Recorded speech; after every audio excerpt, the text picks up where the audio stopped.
My name is George, and today I will be presenting our paper titled Counterfactual Explanations for Natural Language Interfaces. So our work focuses on the task of semantic parsing, which in recent years has emerged as a helpful technique to allow human users to interact with natural language interfaces, for example Siri, Alexa, and so on.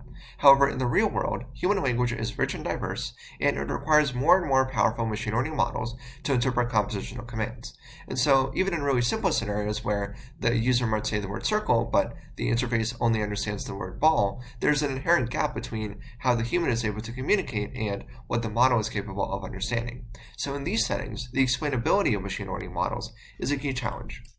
So some previous techniques to explain machine learning models include using an intrinsically explainable model such as a linear regression or a decision tree. However, the disadvantage of these models is that in the case of semantic parsing, they may not necessarily achieve the best possible performance.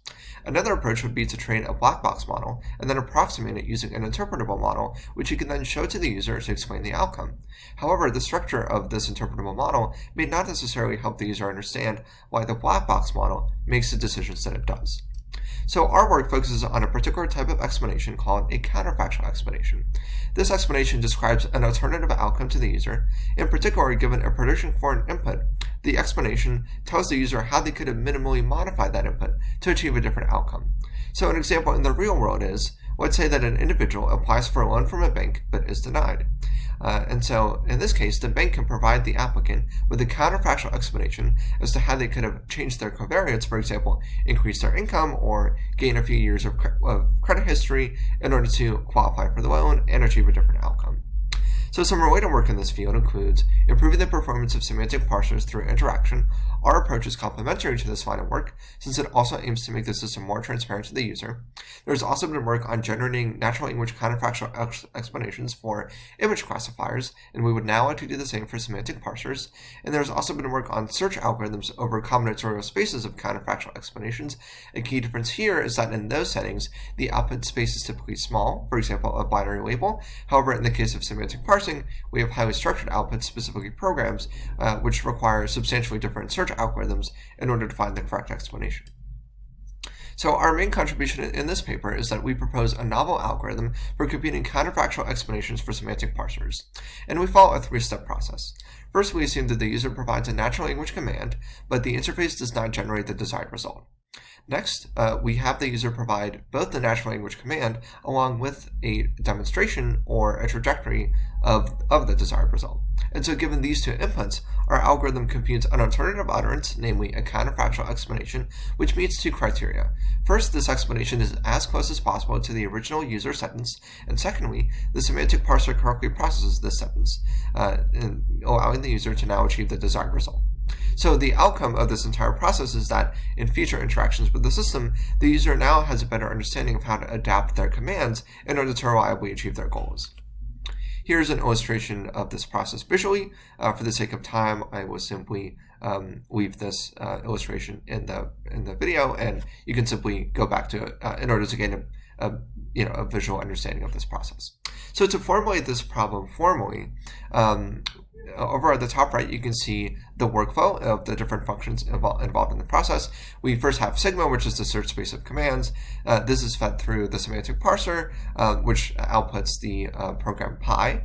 And these programs are then fed through a function called the semantics of pi, which output a denotation or a particular result.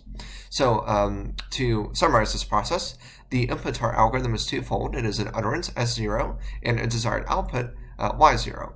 And given these two inputs, the counterfactual explanation is the sentence which maximizes a similarity metric over the search space of explanations. We have C, which is a context-free grammar, and we also have LD, which is the search space of explanations generated by this context-free grammar. We also use a pre-trained language model, G, in order to embed utterances to vector embeddings. And again, we have SIM, which is that cosine similarity, which we want to maximize. So here's our overall algorithm. In a nutshell, what we're doing is that we are enumerating over the set of possible explanations. For each explanation, we are checking if it satisfies the goal constraint, and if so, we compute the cosine similarity. And in the end, we choose the highest scoring explanation, which satisfies the goal constraint. So we conduct our experiments on an environment called BabyAI, In this setting, the agent navigates a maze of rooms which contain balls, boxes, and keys, and in order to execute all of these commands, the user provides natural language commands to the agent. The goal is defined by the tuple of the agent position and the environment state, and so in this setting, the S0 is a natural language command, and Y0 is a demonstration in the form of a trajectory to the goal.